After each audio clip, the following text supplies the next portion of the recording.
어르신, 3만 원이면 돼요. 예? 커피가요? 그건 기본이죠. 커피는 서비스일 수도 있어요. 조용한 곳으로 가서 연애하면요. 연애요? 그건 어디서 하나요? 사람 없는 구간, 아저씨만 알고 계시면 돼요. 3만 원이면 된다던 그녀. 처음엔 그냥 커피 한 잔 값인 줄 알았습니다. 그런데 그날 산길에서 그 여자가 조용히 보여준 행동에 제 다리는 풀려버렸고 이 나이에도 심장은 미친 듯이 뛰기 시작했죠. 살면서 단 한 번도 느껴보지 못했던 순간. 살아오면서 이렇게 얼굴이 화끈거린 건 처음이었습니다. 그날 대체 무슨 일이 있었던 걸까요? 이야기 시작하기 전에 구독과 좋아요, 알림 설정도 눌러주세요. 모두 무료입니다. 자, 그럼 이야기 시작하겠습니다. 저는 매일 아침 계룡산을 오릅니다. 아내가 떠난 후 이렇게 산을 오르는 것이 제 유일한 일과가 되었습니다. 70세의 나이, 30년 넘게 성실하게 살아온 공무원 생활을 마치고 이제는 이 고독한 시간만이 남았습니다. 하지만 70세의 나이에 매일 산을 오르는 건 쉽지 않습니다. 은퇴한 공무원으로 특별히 할 일도 없고 자식들은 제 살길 찾아 바쁩니다. 고요한 산길에서 나만의 시간을 보내는 것이 일상이 되었습니다. 그날도 평소처럼 계룡산을 오르고 있었습니다. 중턱에 다다랐을 때였습니다. 평소에 없던 풍경이 눈에 들어왔습니다. 여러 명의 여성들이 작은 테이블과 의자를 펼쳐놓고 커피와 소주를 팔고 있었습니다. 커피 한 잔 어떠세요? 1,000원이면 됩니다. 호기심에 발걸음을 멈추었습니다. 커피를 주문하고 주변을 둘러보는데 여성들 중 한 명이 눈에 들어왔습니다. 다른 이들과는 달리 화장기 없는 얼굴에 단정한 차림새였습니다. 그녀를 보는 순간 묘한 기시감이 들었습니다. 그날 저녁 오랜 친구 고재만을 만났습니다. 고재만은 제 나이 또래로 동네 소식통으로 유명한 사람입니다. 그의 말에 놀랐습니다. 오전에 본 여성들이 떠올랐습니다. 그냥 커피 파는 사람들인 것 같던데. 특히 거기 단정하게 생긴 여자 이름이 뭐더라. 그 여자도 같은 부리라더라. 고재만의 말을 듣고 싶지 않았지만 그 단정한 여성의 얼굴이 자꾸 떠올랐습니다. 다음날 다시 계룡산에 올랐습니다. 평소보다 빠른 걸음이었습니다. 중턱에 도착하자 어제와 같은 자리에 여성들이 있었고 그 단정한 여성도 보였습니다. 가까이서 보니 60 중반쯤 되어 보였습니다. 커피를 마시며 슬쩍 그녀를 관찰했습니다. 조용히 움직이는 모습에서 품위가 느껴졌습니다. 문득 오래전 제 기억 속에 있던 누군가와 닮았다는 생각이 들었습니다. 그녀가 커피를 건네며 잠시 눈이 마주쳤습니다. 그 순간 가슴이 철렁했습니다. 마치 오래전에 알던 사람을 만난 듯한 느낌이었습니다. 혹시 서미연 씨? 그녀의 눈이 잠시 커졌지만 금방 무표정으로 돌아왔습니다. 무심한 대답이었지만 나는 확신했습니다. 48년 전 제 첫사랑이었던 서미연이 맞았습니다. 산을 내려오는 내내 가슴이 두근거렸습니다. 아내가 떠난 후 처음 느껴보는 감정이었습니다. 그날 이후로 계룡산 오르는 일이 기다려졌습니다. 산을 오르는 발걸음이 전보다 가벼워졌습니다. 매일 아침 거울을 보며 머리를 정돈하고 깔끔한 옷을 골라 입었습니다. 70세의 나이에 이런 마음이 들다니 스스로도 우습게 느껴졌습니다. 아내가 남긴 사진을 바라보며 혼잣말을 했습니다. 마치 아내가 저를 놀리는 것 같았습니다. 죄책감이 들기도 했지만 이상하게 가슴이 설레는 마음을 억누를 수 없었습니다. 오늘도 계룡산 중턱에 도착하자 여성들이 모여 있었습니다. 그리고 그녀도 있었죠. 서미연 아마도 그녀가 맞을 거라 생각했습니다. 48년 전 제가 군대에 가기 전 잠시 만났던 첫사랑. 매일 그녀와 마주치게 되었습니다. 처음에는 그저 커피를 사 마시는 손님과 판매자였지만 점점 더 많은 시간을 그녀 곁에서 보내게 되었습니다. 벤치에 앉아 커피를 마시며 그녀를 지켜보는 것이 하루의 낙이 되었습니다. 그녀의 쓸쓸한 눈빛이 마음에 걸렸습니다. 환한 웃음 속에도 깊은 슬픔이 묻어 있었습니다. 그 눈빛을 볼 때마다 과거의 기억이 더욱 선명해졌습니다. 18살의 서미연, 해맑은 웃음을 짓던 그 소녀가 이제는 세월의 무게를 짊어진 노인이 되었습니다. 저처럼요. 어느 날 그녀가 먼저 말을 걸어왔습니다. 심장이 빠르게 뛰었습니다. 네, 이제 매일 오르는 산이 되었네요. 네, 아내가 2년 전에 떠났습니다. 죄송해요. 짧은 대화였지만 그것만으로도 가슴이 따뜻해졌습니다. 그녀도 저를 조금씩 알아보고 있는 걸까요? 아니면 그저 단골 손님에게 건네는 일상적인 인사일 뿐일까요? 일주일 후 다시 고재만을 만났습니다. 고재만의 눈빛이 장난스러웠습니다. 그냥 운동 삼아 가는 거야. 무슨 소리야? 제발 그런 말 하지 마. 화가 났지만 한편으로는 궁금했습니다. 고재만은 대체 어디서 그런 이야기를 듣는 걸까요? 정말 서미연이 그런 일을 하는 걸까요? 그 여자 조용하고 깔끔해서 더 인기 있대. 고재만의 말을 듣고 싶지 않았지만 그 말이 자꾸 머릿속을 맴돌았습니다. 미묘한 기대와 조심스러운 설렘이 교차했습니다. 하지만 동시에 부끄러움도 느꼈습니다. 70세 노인이 무슨 생각을 하고 있는 건지. 다음 날 아침 평소보다 일찍 계룡산에 올랐습니다. 중턱에 도착했을 때 아직 여성들이 자리를 잡기 전이었습니다.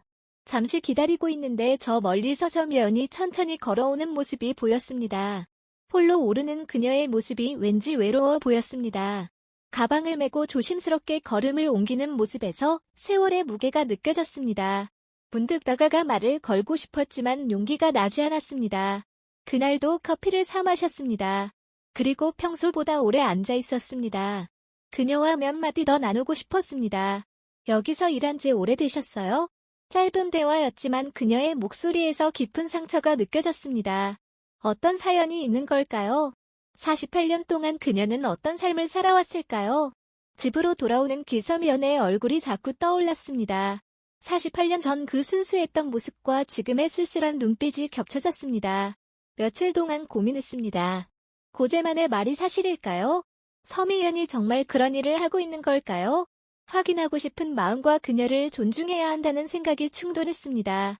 하지만 진실을 알고 싶었습니다. 결국 은행에 가서 3만 원을 찾았습니다. 봉투에 넣고 제 주머니 속에 고이 간직했습니다.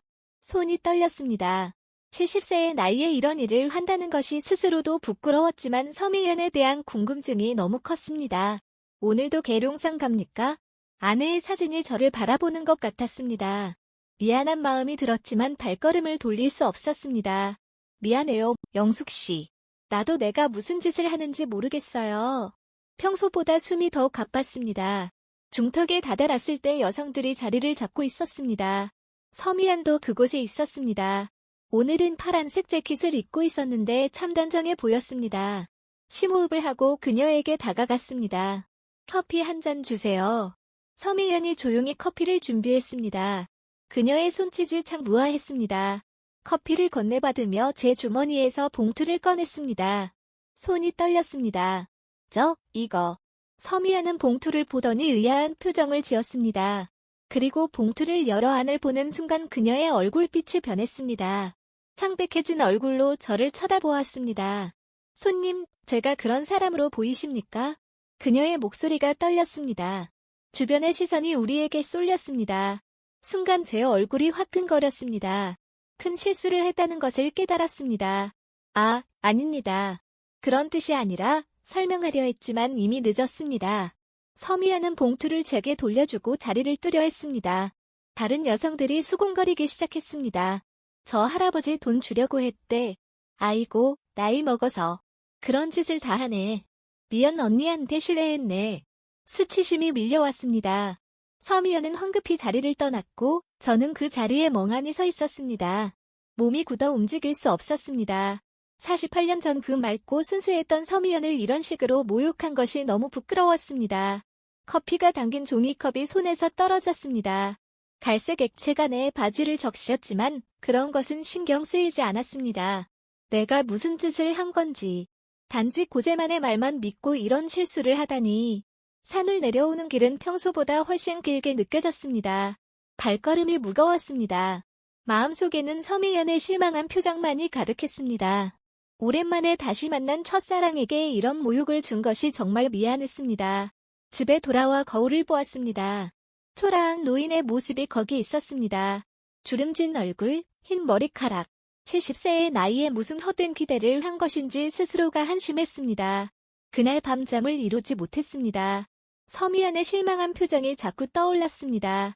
아내의 사진을 바라보니 더욱 부끄러웠습니다. 영숙 씨 정말 미안해요. 내가 무슨 짓을 한 건지. 다음 날 계룡산에 가지 않았습니다. 그 다음 날도 마찬가지였습니다. 서미연을 마주할 용기가 나지 않았습니다. 하지만 진심으로 사과하고 싶었습니다. 그리고 다른 궁금증도 있었습니다. 그녀는 왜 그런 소문 속에서 살고 있는 걸까요? 그녀의 인생은 어떻게 흘러왔을까요? 일주일 후 다시 계룡산을 오르기로 했습니다. 이번에는 정중한 사과를 준비했습니다. 하지만 중턱에 도착했을 때 서미연의 모습은 보이지 않았습니다. 다른 여성들만 있었죠. 저기, 서미연 씨는 오늘 안 나오셨나요? 한 여성이 냉소적인 미소를 지으며 말했습니다. 할아버지 때문에 안 나오신대요. 창피해서 가슴이 무너지는 느낌이었습니다. 제가 그녀에게 깊은 상처를 준 것이 분명했습니다. 이제 어떻게 해야 할까요? 그녀를 다시 만날 수 있을까요? 어떻게 사과해야 할까요? 그런 생각을 하며 슬픈 마음으로 계룡산을 내려왔습니다. 고재만의 말을 그대로 믿고 서미연을 오해한 것이 너무 후회되었습니다. 이제 그녀를 다시 만날 수 있을까요? 서미연을 찾아야 했습니다. 이대로 오해를 풀지 않고 끝낼 수는 없었습니다. 계룡산 중턱에 그녀가 나타나지 않은 지 벌써 열흘이 지났습니다. 마음이 초조했습니다. 그날도 계룡산을 올랐습니다. 이제는 익숙해진 계단을 한 걸음씩 올랐습니다. 중턱에 도착하자 여느 때와 같이 여성들이 자리를 잡고 있었습니다. 하지만 서미연은 보이지 않았습니다. 저기, 서미연 씨는 여전히 안 나오시나요? 한 여성이 저를 쳐다보았습니다. 화려한 화장을 한 얼굴이었습니다. 왜요? 할아버지, 미연 언니가 그렇게 좋아요? 다른 여성들이 키득키득 웃었습니다. 부끄러웠지만 서미연을 찾아야 했습니다. 그저 사과하고 싶어서요. 오해가 있었던 것 같아서. 여성은 저를 위아래로 훑어보더니 고개를 갸웃거렸습니다. 사과요? 할아버지가 그렇게 돈 봉투 건네면서 뭘 기대한 건지 우리가 모를까요? 제가 말하기도 전에 주머니에서 3만 원을 꺼내 그녀에게 내밀었습니다. 서미연 씨에 대해 좀 알려주세요. 어디 사는지 어떤 분인지. 여성의 눈이 반짝였습니다. 그녀는 돈을 받아들고 주위를 둘러보더니 말했습니다. 따라오세요. 여기선 말하기 그래요. 저는 망설였지만 따라갔습니다. 여성은 저를 데리고 산길을 조금 벗어난 한적한 곳으로 갔습니다. 그곳에는 커다란 바위와 나무들이 있어 사람들 눈에 잘 띄지 않았습니다. 여기서 얘기하면 될 것 같아요. 여성은 배낭에서 작은 돗자리를 꺼내 펼쳤습니다. 그리고 저에게 앉으라는 손짓을 했습니다. 저는 조심스럽게 돗자리 한쪽에 앉았습니다. 이상한 기분이 들었습니다. 이런 한적한 곳에서 이야기를 나눈다는 것이 어색했습니다. 하지만 서미연에 대한 정보를 얻기 위해서라면 괜찮다고 생각했습니다. 할아버지, 미연 언니 많이 마음에 드셨나 봐요? 여성은 제게 더 가까이 다가오며 물었습니다. 갑자기 상황이 이상하게 돌아가는 것 같았습니다. 아니, 그게 아니라 저는 그냥 서미연 씨에 대해 알고 싶어서. 제 말이 끝나기도 전에 여성은 갑자기 웃음을 터뜨렸습니다. 그리고 놀랍게도 자신의 바지 지퍼를 만지기 시작했습니다. 저는 얼어붙었습니다. 갑자기 상황을 이해했습니다. 오해가 생긴 것입니다. 아니, 제가 오해를 산 것입니다. 저는 벌떡 일어났습니다. 아닙니다. 그런 뜻이 아니라 저는 그냥 그 여자분에 대해 알고 싶어서요. 여성은 멈칫하더니 저를 빤히 쳐다보았습니다. 그리고 피식 웃으며 말했습니다. 그 말을 듣는 순간 가슴이 뜨거워졌습니다. 서미연은 그런 소문과는 상관없는 사람이었습니다. 제가 그녀에게 그런 신뢰를 했다는 사실이 더욱 부끄러워졌습니다. 그럼 미연 씨는 어디 계신가요? 꼭 찾아가서 사과하고 싶습니다. 여성은 한숨을 쉬며 말했습니다. 저는 돗자리에서 일어나 여성에게 인사를 했습니다. 감사합니다. 정보 고맙습니다. 여성은 피식 웃으며 말했습니다. 저는 고개를 저었습니다. 괜찮습니다. 정보를 주셨으니까요. 산을 내려오면서 많은 생각이 들었습니다. 고재만의 말이 사실이 아니었다는 것, 서미연이 그런 여성이 아니라는 것, 그리고 제가 그녀에게 큰 신뢰를 했다는 것, 집에 돌아와 시계를 보니 오후 3시였습니다. 복지관에서 일한다는 여성의 말이 떠올랐습니다. 혹시 근처 복지관에 가면 서미연을 만날 수 있을까요? 저는 전화번호부를 뒤적이며 근처 복지관을 찾기 시작했습니다. 서미연 씨, 꼭 찾아서 사과하고 싶습니다. 이번엔 오해 없이 진심으로 파카스 할머니 마이너스 챕터 5이 불러본 이름, 복지관을 찾아가 봤지만 서미연은 그곳에 없었습니다. 직원들은 그런 이름의 사람을 모른다고 했습니다. 실망한 마음으로 집으로 돌아왔습니다. 그렇게 며칠이 지났습니다. 아침마다 계룡산을 오르며 서미연을 찾았지만 그녀의 모습은 보이지 않았습니다. 다른 여성들에게 물어봐도 그녀의 행방을 아는 사람은 없었습니다. 점점 희망이 사라져갔습니다. 그날도 평소처럼 계룡산을 올랐습니다. 하지만 이번엔 중턱을 지나 좀 더 위쪽으로 올라갔습니다. 한적한 산길을 걷고 있는데 저 멀리 익숙한 실루엣이 보였습니다. 심장이 빠르게 뛰기 시작했습니다. 그녀였습니다. 혼자 산길을 걷고 있었습니다. 파란 재킷을 입고 작은 배낭을 메고 있었습니다. 뒷모습이었지만 그녀라는 것을 단번에 알 수 있었습니다. 조심스럽게 다가갔습니다.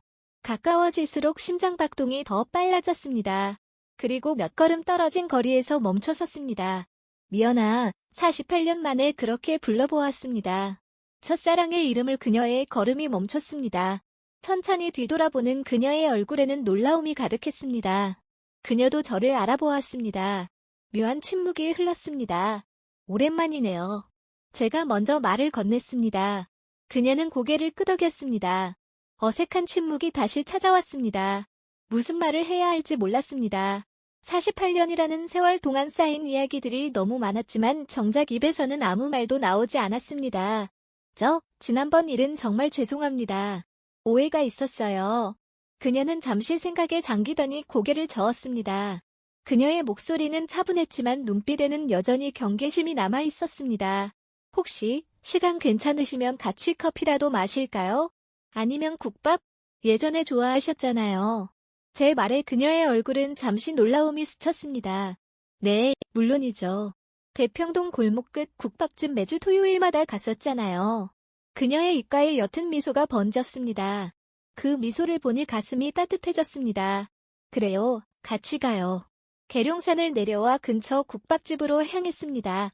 오래된 가게였지만 정겨운 느낌이 들었습니다. 우리는 구석자리에 앉았습니다.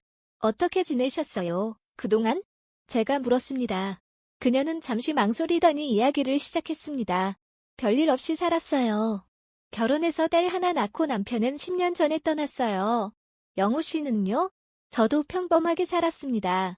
공무원 생활하다 퇴직하고 아내는 2년 전에 병으로 떠났어요. 이야기를 나누며 점점 어색함이 사라졌습니다. 48년이라는 세월이 무색하게 우리는 천천히 과거의 기억들을 꺼내기 시작했습니다. 기억나요? 강가에서 돌튀기기 내기하던 거. 네, 영우 씨가 항상 이겼죠. 미연 씨가 일부러 져준 거다 알았어요. 아니에요. 정말 실력이 좋으셨어요. 우리는 웃었습니다. 하지만 웃음 속에는 묘한 슬픔이 녹아 있었습니다. 지나간 시간, 놓쳐버린 기회, 각자의 삶에서 겪었을 고통들, 그 모든 것이 우리의 웃음 속에 담겨 있었습니다. 왜 산에서 커피를 파시는 거예요? 궁금했던 질문을 드디어 했습니다. 그녀의 표정이 잠시 굳었습니다. 생활이 어려워져서요. 딸이 해외에 나가고 혼자 살다 보니 연금만으로는 부족해서 시작했어요. 그녀의 목소리에서 자존심과 체념이 동시에 느껴졌습니다. 그런데 사람들이 오해하더라고요. 다른 여자들이 그런 소문을 퍼뜨리는 것 같았어요. 하지만 저는 그냥 커피만 팔고 싶었어요. 그녀의 말에 가슴이 아팠습니다. 그녀가 겪었을 상처와 오해들을 생각하니 미안한 마음이 들었습니다. 정말 미안해요, 미연 씨. 저도 그런 오해를 했으니까요. 그녀는 고개를 저었습니다.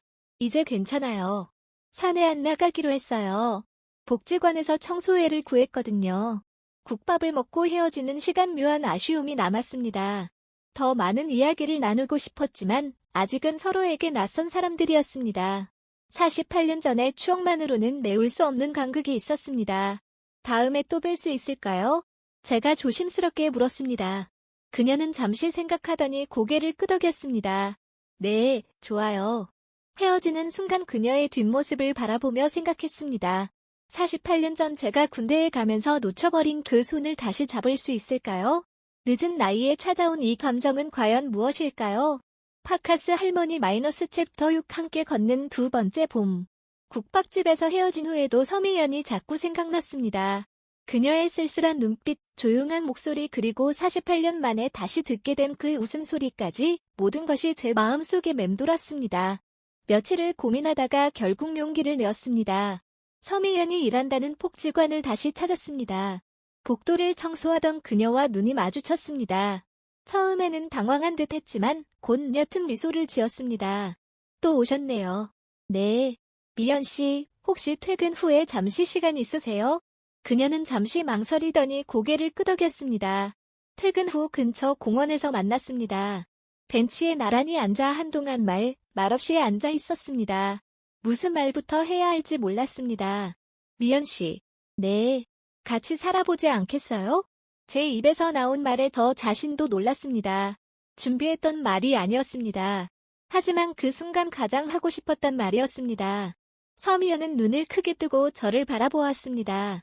당황한 기색이 역력했습니다. 무슨 갑자기? 제가 혼자 살고 있는데 집이 좀 넓어요. 미연 씨도 혼자 사시잖아요. 그냥 동거인으로 시작해서 서로 의지도 되고 말이 자꾸 더듬어졌습니다. 70세의 나이에 이런 제안을 하다니 저도 스스로가 부끄러웠습니다. 하지만 진심이었습니다. 서미연은 오랫동안 아무 말도 하지 않았습니다. 그리고 천천히 고개를 끄덕였습니다. 생각해 볼게요. 그리고 일주일 후 그녀가 저에게 전화를 했습니다. 영우 씨 제안 받아들이기로 했어요. 그렇게 서미연은 제 집으로 이사 왔습니다. 작은 짐 가방 하나와 옷까지 몇 벌이 전부였습니다. 제 집은 아내와 함께 살던 곳이었기에 두 사람이 살기에 충분히 넓었습니다. 처음에는 어색했습니다. 무엇보다 아내의 흔적이 남아있는 집에 다른 여자를 들인다는 사실이 제게도 부담스러웠습니다. 서미연도 그것을 알았는지 매우 조심스럽게 행동했습니다. 이 방을 쓰세요. 제가 거실 소파에서 잘게요. 아니에요. 손님이 어떻게 소파에서 자요? 제가 소파에서 잘게요. 결국 서로 다른 방을 쓰기로 했습니다. 하지만 밤이면 집안에 누군가가 있다는 사실만으로도 따뜻한 기분이 들었습니다. 아침에 일어나면 누군가를 위해 밥을 하고 저녁에 돌아오면 누군가 기다리고 있는 그 일상이 얼마나 소중한지 새삼 느꼈습니다. 한밤중에 화장실에 가려고 복도를 지나다가 우연히 마주친 적이 있었습니다. 캄캄한 복도에서 서로 놀라 그 자리에 멈춰 섰습니다. 미안해요. 깜짝 놀라셨죠? 서미연의 목소리가 작게 들렸습니다. 어둠 속에서도 그녀의 얼굴이 희미하게 보였습니다. 문득 손을 내밀어 그녀의 손을 잡고 싶었습니다. 하지만 그러지 못했습니다. 그렇게 며칠이 지나고 일주일이 지나고 한 달이 지났습니다. 서로의 존재에 점점 익숙해졌습니다. 아침 식사를 함께하고 각자의 일을 하러 나갔다가 저녁에 다시 만나 하루 일과를 이야기했습니다. 서미연은 계속 복지관에서 일했습니다. 처음보다 더 활기찬 모습으로 출근했습니다. 그리고 점점 웃음소리가 늘어났습니다. 오늘 복지관에서 칭찬받았어요. 제가 청소하는 솜씨가 좋대요. 그녀의 말에 제 가슴도 뿌듯해졌습니다. 서미연이 자존감을 되찾아가는 모습을 보는 것이 행복했습니다. 어느 날 저녁 함께 TV를 보고 있을 때였습니다. 문득 그녀의 손이 제 손 위에 놓였습니다. 별다른 말 없이 그냥 그렇게 그리고 우리는 계속 TV를 보았습니다. 하지만 그 작은 접촉이 얼마나 큰 의미였는지 우리 둘 다 알고 있었습니다. 침묵 속에서 서서히 친밀감이 쌓여갔습니다. 말없이 서로를 받아들이고 서로의 존재를 인정하는 그런 시간들이 쌓여가고 있었습니다. 영우 씨 어느 날 저녁 서미연이 불쑥 물었습니다. 네, 우리 이렇게 살아도 괜찮을까요? 그녀의 눈에 불안과 기대가 동시에 비쳤습니다. 저는 고개를 끄덕였습니다. 네, 괜찮습니다. 저는 미연 씨와 함께 있는 게 좋아요. 그날 밤 우리는 처음으로 손을 꼭 잡은 채 잠이 들었습니다. 아직 각자의 방이었지만 마음은 점점 가까워지고 있었습니다. 함께 산 지 어느덧 3개월이 되어갑니다. 처음의 어색함은 사라지고 이제는 서로의 습관과 일상에 익숙해졌습니다. 노년의 평온한 일상이 조금씩 자리 잡아가고 있었습니다. 서미연은 복지관 일에 더욱 적응해 갔습니다. 처음에는 단순한 청소부였지만 이제는 간단한 행정 업무까지 도맡아 하게 되었습니다. 사람들과 어울리며 그녀의 표정도 점점 밝아졌습니다. 오늘 복지관에 새로운 분이 오셨어요. 저보다 나이가 많으신데 제가 일을 가르쳐드렸어요. 서미연의 말에 제 마음도 뿌듯해졌습니다. 계룡산 중턱에서 커피를 팔며 소문에 시달리던 그녀가 아니었습니다. 이제는 당당히 자신의 일을 하는 한 사람이 되어 있었습니다. 어느 날 아침 서미연이 출근하기 전에 제안을 했습니다. 미연 씨, 오늘 쉬는 날이죠. 계룡산 정상에 함께 올라보는 건 어떨까요? 그녀의 눈이 잠시 흔들렸습니다. 계룡산은 우리가 다시 만난 곳이지만 동시에 그녀에게 좋지 않은 기억이 있는 곳이기도 했습니다. 괜찮을까요? 제가 다시 물었습니다. 그녀는 잠시 생각하더니 고개를 끄덕였습니다. 네, 좋아요. 이번엔 함께 정상까지 올라보고 싶어요. 아침 일찍 준비를 마치고 계룡산으로 향했습니다. 이전에 서미연이 커피를 팔던 중턱을 지나면서 그녀의 표정이 조금 어두워졌습니다. 하지만 곧 밝은 얼굴로 돌아왔습니다. 옛날 생각이 나네요. 서미연이 말했습니다. 어떤 생각이요? 이 산에 처음 왔을 때 너무 막막했어요. 어떻게 살아가야 할지 모르겠고 딸도 멀리 있고 그녀의 말에 가슴이 아팠습니다. 그동안 그녀가 얼마나 힘든 시간을 보냈을지 상상할 수 있었습니다. 하지만 이제는 달라요. 그녀가 미소를 지으며 말했습니다. 영우 씨 덕분에 많이 달라졌어요.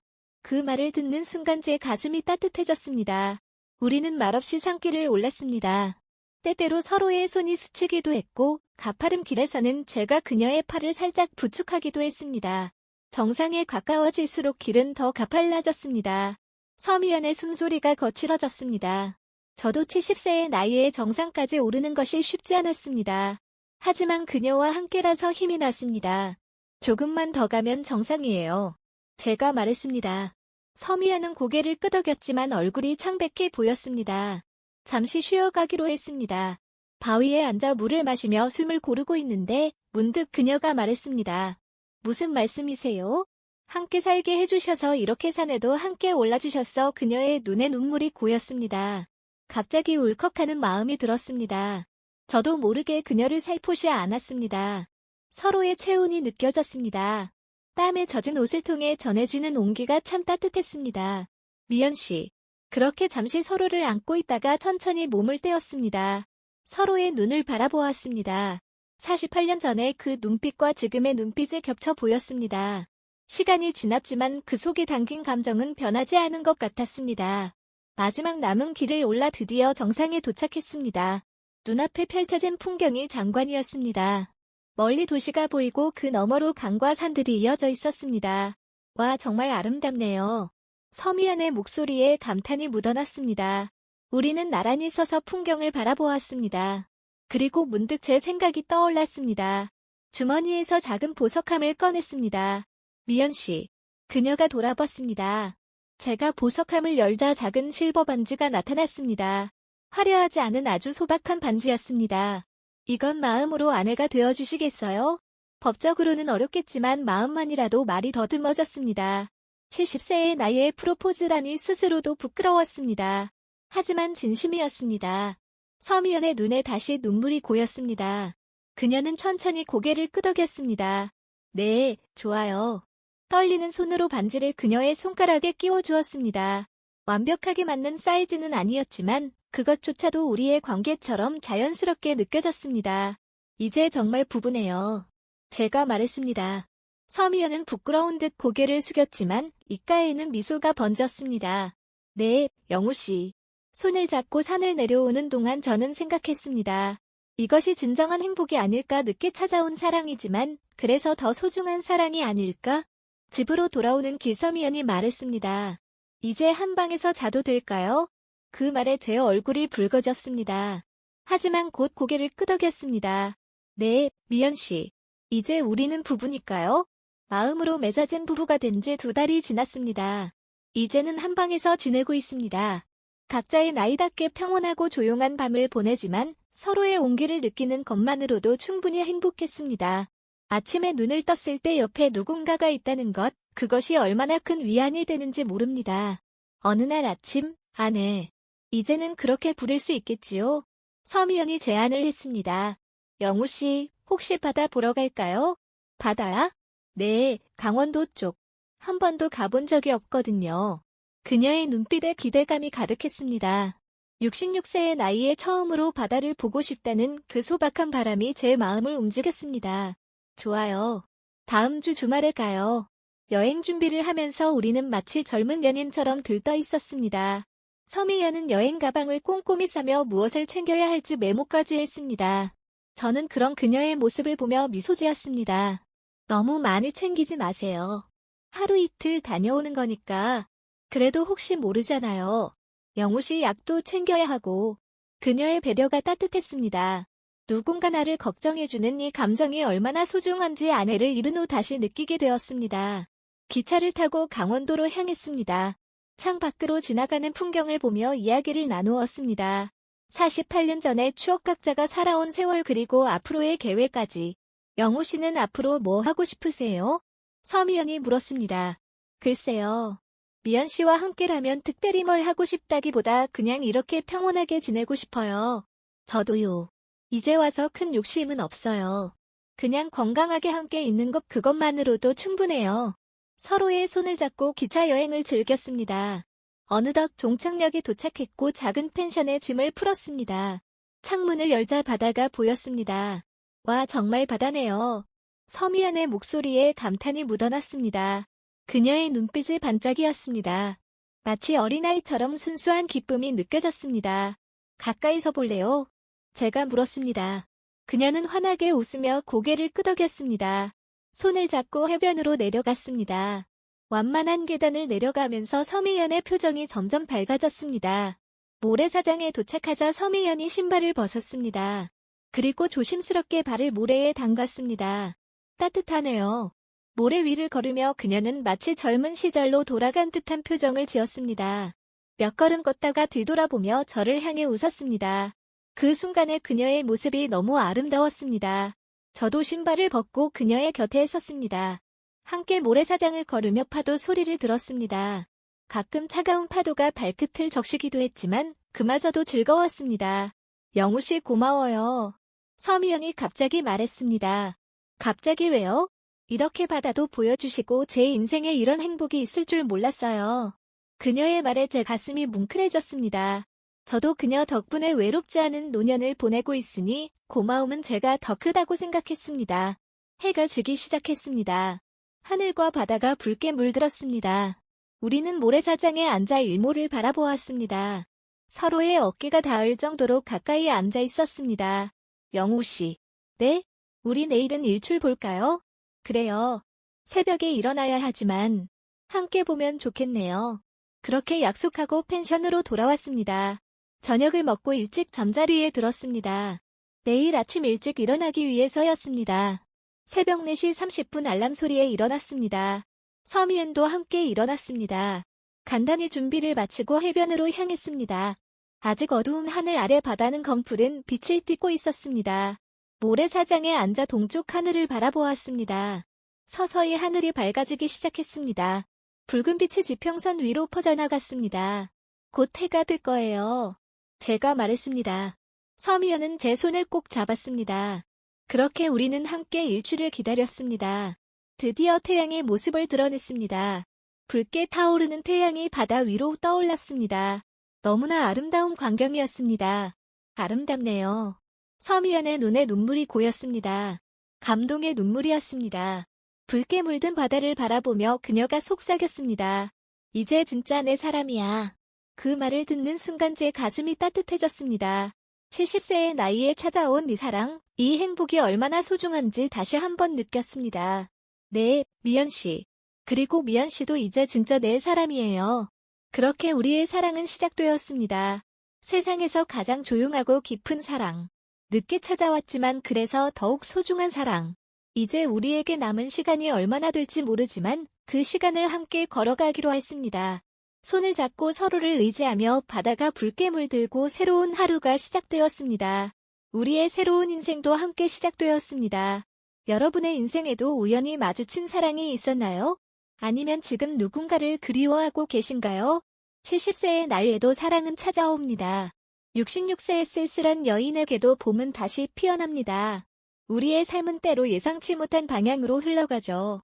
산중턱에서 커피를 팔던 서미연에게도, 홀로 산을 오르던 최영우에게도 인생의 두 번째 봄은 예고 없이 찾아왔습니다. 여러분은 지금 인생의 어느 계절을 걷고 계신가요? 혹시 쓸쓸한 겨울을 지나고 계신다면 잠시 멈춰서 주변을 둘러보세요. 어쩌면 바로 곁에 따뜻한 봄이 기다리고 있을지도 모릅니다. 혹은 이미 지나간 봄을 그리워하고 계신가요? 그렇다면 저의 이야기가 작은 위로가 되었으면 합니다.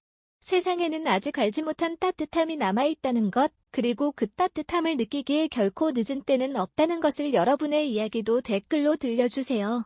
누군가에게는 그 이야기가 용기가 될 수 있으니까요. 우리 모두의 인생에는 계룡산이 있고 그 산 중턱에는 누군가 우리를 기다리고 있을지도 모릅니다. 오늘 이 시간을 함께 해주셔서 진심으로 감사합니다. 구독과 좋아요로 마음을 전해주신다면 더 많은 인생의 이야기를 여러분께 전해드릴 수 있을 것 같습니다. 다음 이야기에서 또 만나요. 여러분의 봄을 응원합니다.